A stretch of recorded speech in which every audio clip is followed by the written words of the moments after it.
common topic, which is fit forum for insulin injection technique. But as common that as may be, we also know that this does a lot of damage if not understood or known by the patient. And therefore, a very special consideration about understanding what is new in this area.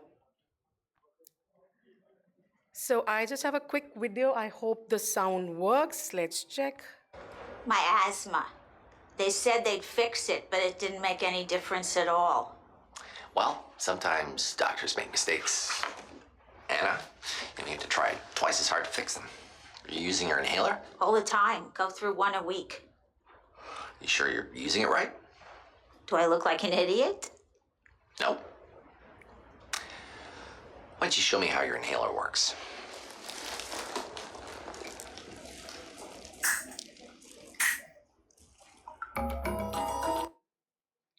Yeah.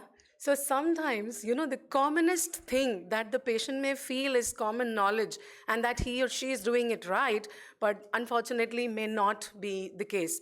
And therefore, it is always always important to understand what is the perception of the patient, whether he feels is actually right or not.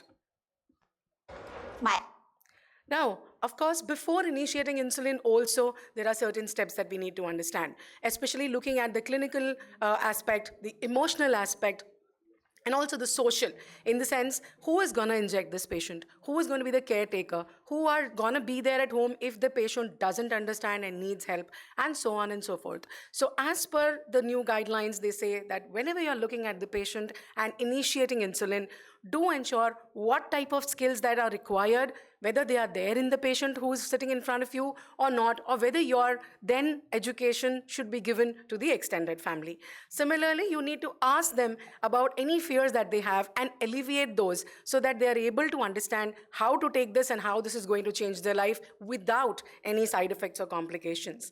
And of course, this should be something that is not disrupting their lifestyle, but actually helping them. Injection technique is very critical in the successful usage of the insulin. Otherwise, we may end up giving very huge doses, but the patient will still not find the optimal glycemic control that we are all looking for. And improper use can also lead to pain, bleeding, bruising, breaking and lodging of the needle under the skin, sometimes inaccurate dosing, and also, of course, because of the fear, non-compliance with the insulin. So in April 2025, what has happened is they have released a new guideline, which is Fitter Forward, at the Mayo Clinic proceedings. I will speak about this in a while, but basically to give you an understanding, what is Fitter? So in 2016, one of the most recent global guidelines were launched where they talked about the best practices for insulin injection techniques. And this was known as the Forum for Injection Technique and Therapy Expert Recommendations, derived as Fitter. And now 2025, they have gone ahead and revised those and even gone ahead and said it as Fitter Forward, which now lays the foundational science of which type of devices are used, what are the designs that have evolved, then getting into proper injection techniques, revising and getting more into nitty-gritties of how to educate patients, then also a focus on lipohypertrophy, because patients have been using the drug, but they do not understand about the hypertrophy or the dystrophy, atrophy that happens. And of course, training programs of how you can do for your patients. The first thing that they come up with is the device characteristics, which is how much should the needle length be. And now we're really lucky we have 4 mm needles that are available, which are the most recommended for all people, especially adults as well as children. Then you look at the gauge. The gauge is also something which is very much essential if it is possible, because that is going to help your insulin delivery become much more simpler and also more convenient.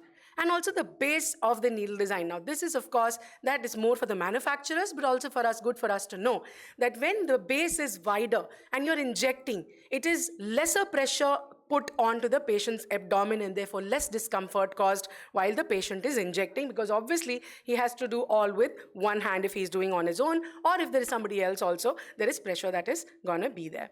And of course, you also need to look at the flow that you are, and the speed at which you're pushing while giving in the dose. Now, of course, there is a lot of times patients will ask you, what about reusing the needles? Now, here is just a very close look up. You can see the new needle, and you can appreciate how the once used needle, the twice used needle, and the multiple times used needle, 6 times used needles actually differ. And this is where, patients do not understand. This is under a microscopic view. That is why we'll be able to appreciate it. But this is something you may not be able to show the patient, but essential to educate them about the same. Of course, about the cleaning as well. When you're taking insulin, and sometimes when it becomes, people have 2 times or 3 times injection, they do not take care of the cleansing that is required. But very essential that we pay attention and teach them that every time they are injecting, they need to properly and thoroughly clean the area. How the cleaning is to be done, it has to be started in the middle, and then you go in a circular motion till outside. Another point of consideration, a lot of times they're using alcohol swabs. If alcohol swab is used, not to inject immediately, wait for a few seconds for the area to dry up. What happens if we do not? The patient may feel a stinging sensation when they are taking the injection, and that will amount to the fear that they have in their mind. And similarly, a lot of times we see, okay, we've done everything, but they have not cleaned the top of the insulin vial. And I'll show you a picture of how that looks. So that can also be a little dangerous situation for our patients. We obviously know the right sites to administer insulin, so I wouldn't go too much into details. But of course, the anterior abdomen stays as the area of choice. Also talking of rotation, this is something that we've been talking since earlier, that every time you look at the patient, teach them how the rotation is to be done. Nowadays, a lot of times you also get the rotation grids, which you can provide to the patient, which has several holes. They can place and accordingly continue the rotation. And you can see at the different sides, there are different types of patterns. The patients can select whether they want to go horizontal, curve, zigzag pattern, or crisscross pattern, or just use the simple grid for ease. Also the same for the thigh area, in the case patients are using the thighs to inject. Another things that we need to remember, list of things we need to remember, is when you're telling the patient about how to pinch the skin. Now, not everybody has to pinch the skin, right? So when you're making a lifted fold or when you're making the pinch, what is important is the injection has to go subcutaneous. The reason we are making the pinch is only that you want to give a subcutaneous injection and not an intramuscular, right? And then you need to also look at the degree. So that you have to see if it is 90 degree or not. So easiest is you hold the pen, you take it close to the skin, keep it at 90 degree angle, and you give it. If you feel that there is less subcutaneous space, only then you make an inch pinch fold and then you inject it in the pinch, which I'll also show you in another picture so that it becomes easier for you to look at. Now here you can look at the different needles that are there, and you can see how we are assessing when you are getting into the dermis, you're in the subcutaneous tissue and not in the muscle. Then of course, like I said, look at the angles. Now the first picture where you're showing the skin, the fat, and the muscle. When you have a very less subcutaneous tissue, there may be a chance that if you're giving a 90 degree, it may happen to puncture the muscle. Whereas if the needle is at 45 degrees, then of course you're within the subcutaneous space. So this is an individual patient consideration that you can decide and accordingly take forward. But when your needle is 6 to 8 millimeters, which is the last image, clearly you can never give it 90 degrees because that is definitely gonna puncture the muscles. But I think most of us are now using 4 mm needles, so probably just. And this is how you pinch. Again, we do not want the patient to feel pain. So we have to teach them that this is something which has to be done only with very moderate pressure. This is about the needles. We, of course, are gone into 4 mm, so wouldn't go there too much. But the practical tips that we are looking at, keep the injection at room temperature when you are using them. The skin should be dry before injecting. If cleaned with alcohol swabs, injecting in root hairs, try to see an area where you're not, having root hairs because that will again cause an infection. Similarly, short needles with 4, 5, 6 should be used ideally. Never leave the pen at the needle attached to the pen. A very common mistake. Patients always leave it like that because it's easier, right? Every time you don't want to repeat the needle and this attachment. But that is very difficult for us to explain them, but we need to spend time and tell them that there are various things that can happen and that can cause their insulin to get not properly administered.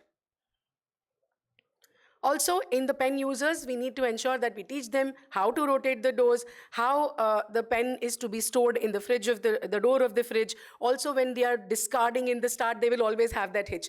Oh, madam, I'm missing my dose. How can I waste? This is already very expensive. But it's important for them to know that that's not a dose. That dose is always adjusted while the manufacturer loads those 300 units or 100 units into the pen. So education is key. Temperature storage, again, like we said, that 2 to 8 degrees centigrade, these products should be stored.